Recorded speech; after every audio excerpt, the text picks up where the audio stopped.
Vous savez, il y a des secteurs qui font toujours des millionnaires, des secteurs dans lesquels on peut toujours se faire de l'argent. Par exemple, le domaine de la santé. Dans le domaine de la santé, les gens tomberont toujours malades. Les gens auront toujours besoin de médicaments. Les gens auront toujours besoin de consulter.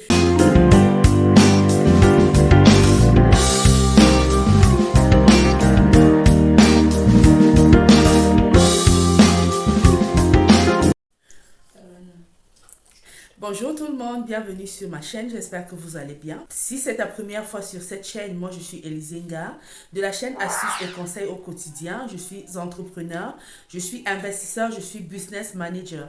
Sur cette chaîne, on parle de business, on parle d'entrepreneuriat, on parle de création et de gestion d'entreprise, on parle même de développement personnel, on parle de tout ce qui peut faire gonfler ton porte-monnaie.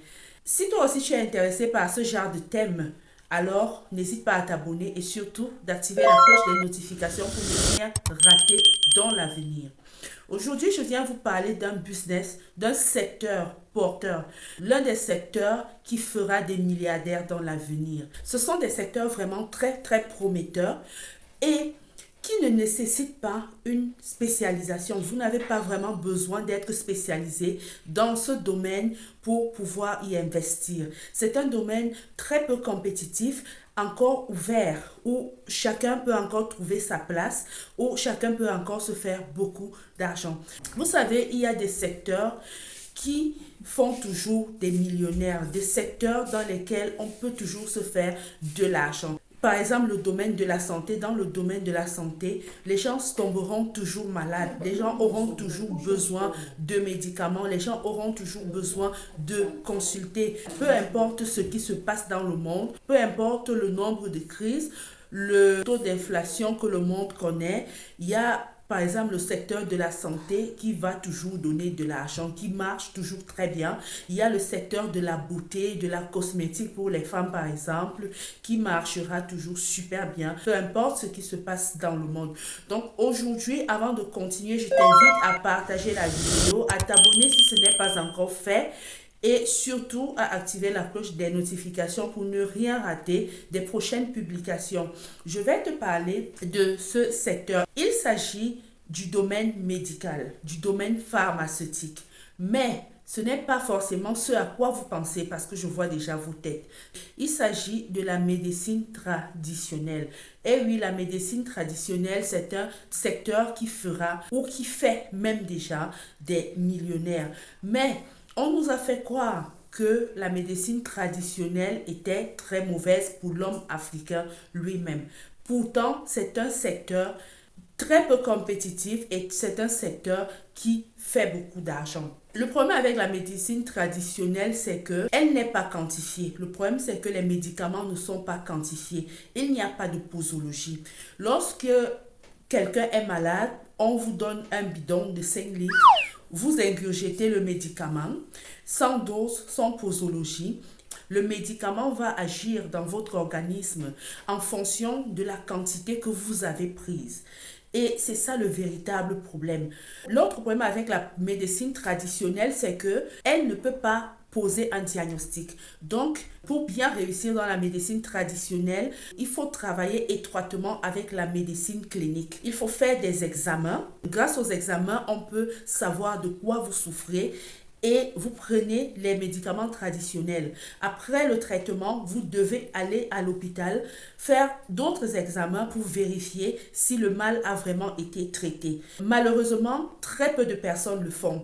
Quand on est malade, on se jette dans l'automédication. Ce n'est pas parce qu'on dit plante naturelle, ce n'est pas parce qu'on dit médecine naturelle que forcément il n'y aura pas d'effets secondaires. Même la médecine traditionnelle, même les herbes, déjà on dit tout excès nuit. Du coup, même s'il s'agit de la médecine traditionnelle, si vous en exagérez, vous allez ressentir les effets secondaires. Vous tomberiez peut-être malade. Donc dans toute chose, il faut avoir des limites, il faut avoir des quantités et une posologie. L'avantage avec la médecine traditionnelle, c'est que vous n'avez pas besoin forcément d'être naturopathe, vous n'avez pas besoin d'être médecin, vous n'avez pas besoin d'avoir certaines aptitudes parce qu'il y a des laboratoires. Et sans plus tarder, je vais vous dire exactement comment vous y prendre, comment vous pouvez vous lancer dans ce business et vous faire plein de millions. Ailleurs, par exemple, en Occident, ils ont la médecine traditionnelle. Même si on ne vous le dit pas, il y a la médecine traditionnelle. Les Occidentaux prennent les médicaments traditionnels en forme de thé. En forme de thé. Tout est en forme de thé. Et quantifié, on va vous dire que vous pouvez prendre 2 sachets de thé ou 3 sachets de thé par jour. On va vous dire que même comme c'est naturel, les enfants de moins de 12 ans ne doivent pas consommer tel ou tel autre produit, bien qu'étant naturel. Ça signifie que, comme je disais tout à l'heure, même s'il s'agit de la médecine traditionnelle, il faut respecter les quantités et si vous en abusez, vous pourriez tomber malade. Pour étayer ce que je dis, je vais vous prendre un exemple simple. Une connaissance à moi s'était rendue à l'hôpital étant enceinte. Les infirmières, les sages-femmes avaient remarqué que la dame avait très mal. La dame avait de fortes contractions depuis 3 heures de temps, mais que le travail n'évoluait pas. Il n'y avait aucun avancement, aucune amélioration, mais la douleur était intense. Et la sage-femme a demandé à la maman de la dame que qu'est-ce que vous lui avez donné à la maison. Elle a dit, elle a bu des écorces pour vite accoucher. Et la sage-femme a dit, effectivement, madame, nous avons remarqué cela parce que nous avons des cas pareils tous les jours. Nous avons de similaires cas tous les jours où les dames prennent des choses au quartier, prennent des choses à la maison et arrivent à l'hôpital. Elles ne signalent même pas qu'elles ont pris des choses à la maison. Et nous, on se retrouve ici face à des dilemmes, face à des situations qu'on doit gérer et on ignore même ce qu'elles ont pris. Du coup, elle a dit que c'est très mauvais ce que vous faites parce que quand vous buvez, vous ne quantifiez pas. Il n'y a pas de posologie. Vous prenez seulement une grosse assiette, vous buvez et le médicament se met à faire des ravages dans votre organisme. Le médicament se met à faire des ravages dans votre ventre. Parfois, vous êtes même incapable de dire la vérité au médecin. Et c'est ça le véritable problème avec la médecine traditionnelle. Mais la médecine traditionnelle en elle-même n'a rien de négatif comme on nous a fait croire que lorsque quelqu'un est malade, il faut forcément aller à l'hôpital. Lorsque quelqu'un a un petit mal, il faut forcément consulter et tout. Il faut forcément prendre des médicaments. Or, même les médicaments ont de gros effets secondaires, de gros inconvénients pour notre corps. Ce sont même des toxines, parfois des poisons quand on prend un peu trop. Du coup, comment se passe le business de la médecine traditionnelle? L'avantage, c'est que vous n'avez pas besoin d'être formé pour vous y lancer. Et peut-être vous n'avez pas besoin de beaucoup d'argent pour un départ. Vous pouvez tout simplement commencer avec un peu d'argent. Il vous suffit de conditionner ces médicaments en thé. C'est un marché qui marche très bien. C'est un marché qui marche excessivement bien ici en Occident. Ça marche super bien. Je ne peux pas compter le nombre de sociétés de fabrication de thé qui existent, le nombre de thés qui existent. Il y a un thé pour tout. Il y a un thé pour la toux. Il y a un thé pour les menstrues. Il y a un thé pour le bon fonctionnement des reins. Il y a un thé pour les maux de tête. Il y a un thé pour la bonne humeur. Donc tous nos produits qu'on a en Afrique sont des médicaments qui soignent. Ils n'ont rien de péjoratif, ils n'ont rien de négatif. Le gros problème, c'est la posologie, c'est la quantification. Et lorsqu'on les conditionne comme des thés, le tour est joué. Le soir, on a besoin d'un thé. Le matin, on a besoin d'un thé. À midi, on a besoin d'un thé relaxant. Déjà que quand on mange un repas lourd ou bien même un repas pas lourd, on a besoin de prendre une boisson chaude pour aider la digestion, pour aider le corps à digérer. Du coup, le marché de la fabrication des thés est encore très ouvert et très peu compétitif en Afrique, dans tous les pays d'Afrique. Vous n'avez pas besoin d'être un professionnel de santé pour vous y lancer. Et l'avantage, c'est que vous n'avez pas besoin non plus d'être sur le terrain. Vous pouvez faire ce business dans n'importe quel pays où vous vous trouvez. Je vais vous montrer quelques exemples de thé que j'ai ici. Ceci, c'est un thé pour vous débarrasser de l'excès d'eau du corps.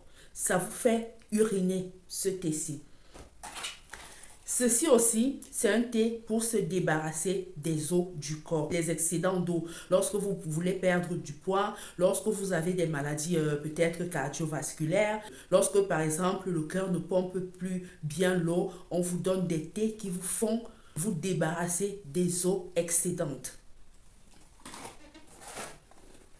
Même les bébés ont des thés. Ceci est un thé pour bébé à partir de 6 mois. C'est le thé à la fenouil. C'est un thé contre les coliques, contre les problèmes de digestion, contre de petites douleurs du ventre chez le bébé, de l'appareil digestif en général chez un bébé. Et ceci n'a pas de contre-indication. Ceci, c'est un thé lorsque vous êtes constipé. Vous prenez et on va toujours vous dire n'excédez pas 3 thés par jour, n'excédez pas 2 thés par jour. Ce n'est pas parce qu'on dit que le thé n'a pas de calories, que le thé est naturel, que le thé est bio, qu'il n'a pas forcément d'inconvénients pour la santé, qu'il n'a pas forcément d'effets secondaires. Il y a une posologie à suivre, il y a des quantités à consommer. Du coup, c'est important de les conditionner de cette façon-là.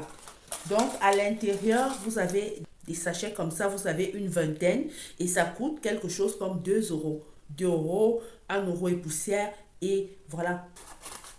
On a ce thé-ci pour la gorge, pour les maux de gorge et de la trachée artère. On a celui-ci pour la perte de poids, c'est un thé vert pour perdre du poids.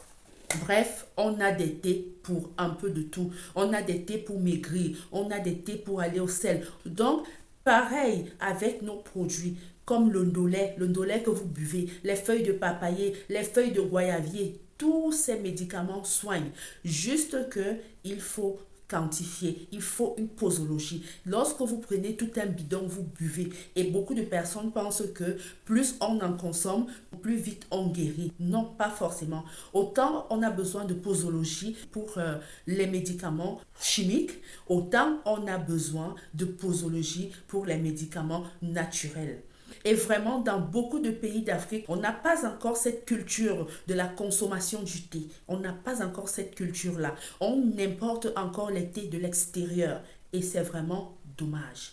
Parce qu'on a tout sur place. Vous avez tout sur place. Et c'est un marché qui peut vraiment marcher. Surtout avec les femmes. Les femmes en consomment. Les femmes en achètent. Les femmes en ont besoin pour leur beauté, pour leur esthétique, pour avoir une belle peau.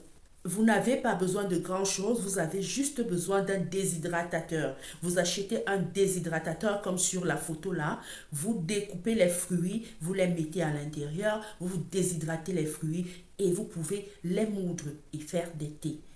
Les thés n'ont pas besoin forcément d'être moulus de façon fine. Vous pouvez tout simplement concasser vos ingrédients et en s'acheter et les commercialiser. Il y a chaque année des citrons qui pourrissent, des oranges qui pourrissent, des mangues qui pourrissent, des herbes qui pourrissent, mais tout ça là peut être récupéré, déshydraté et commercialisé comme des thés. C'est un business qui donne beaucoup d'argent en Occident. Et je trouve dommage qu'avec toutes les herbes que les Africains ont, qu'ils n'aient pas encore vraiment trouvé un moyen de bien se soigner avec leurs produits, de bien se soigner avec ces plantes-là. Pourquoi? Parce qu'on nous a fait croire que ces plantes étaient mauvaises. Quand une femme est enceinte ici, pour préparer l'accouchement, on vous donne des feuilles d'hibiscus, on vous donne des feuilles de framboisier, on vous donne les feuilles de saisie. Mangez cela. Par exemple, quand une femme a besoin de provoquer son accouchement naturellement, on vous donne des grains de moutarde et on vous demande de tremper les pieds dedans. On vous donne d'autres graines que vous devez utiliser dans les parties intimes pour ramollir le col de l'utérus. Il y a une panoplie d'astuces et de médicaments naturels que les Européens utilisent. Mais on nous a fait croire que la médecine traditionnelle n'est plus bonne, n'est pas efficace et tout le reste, mais c'est faux. C'est faux. C'est faux. Pour lancer le business des thés, vous avez besoin d'un déshydratateur, vous avez besoin de quelque chose pour moudre, vous avez besoin des emballages et vous avez besoin d'acheter de la matière première. Donc tout ce qu'on consomme là, l'indolé, feuilles de goyave, clous de girofle, gombo écrasé, ceci, nanani, nana, tout ce que vous consommez là en forme de thé. Et surtout, consultez. Tu te consultes d'abord et la seule chose que je trouve nécessaire dans ce business, c'est de faire analyser les échantillons tout au moins. Lorsque vous faites vos premiers échantillons, vous les faites analyser dans un laboratoire qui prouve que les échantillons ne comportent pas de microbes, que les échantillons ne comportent pas de substances nuisibles à la santé d'un être humain. C'est les choses les plus importantes. Et très important, quelque chose de très important aussi, vous devriez écrire sur le paquet, demander l'avis du médecin avant de consommer ce produit. Donc, vous responsabilisez vos clients en leur conseillant de prendre l'avis de leur médecin. C'est très important. Donc voilà, nous sommes arrivés au terme de la vidéo. Je tenais à partager cette idée de business avec vous. On est toujours malade, on a toujours besoin d'être belle, on a toujours besoin de se sentir bien. Alors, la médecine traditionnelle est un domaine qui ne trompe pas, est un domaine qui ferait des millionnaires, voire des milliardaires. Nous sommes donc arrivés au terme de cette vidéo. Si elle vous aura plu, n'hésitez pas à me laisser un pouce bleu, n'hésitez pas à me donner votre avis en commentaire, n'hésitez pas à partager. Si vous avez des questions, elles sont les bienvenues en commentaire. Je vais vous répondre comme d'habitude. Sur ce, je vous fais plein de bisous. Portez-vous bien. Bye.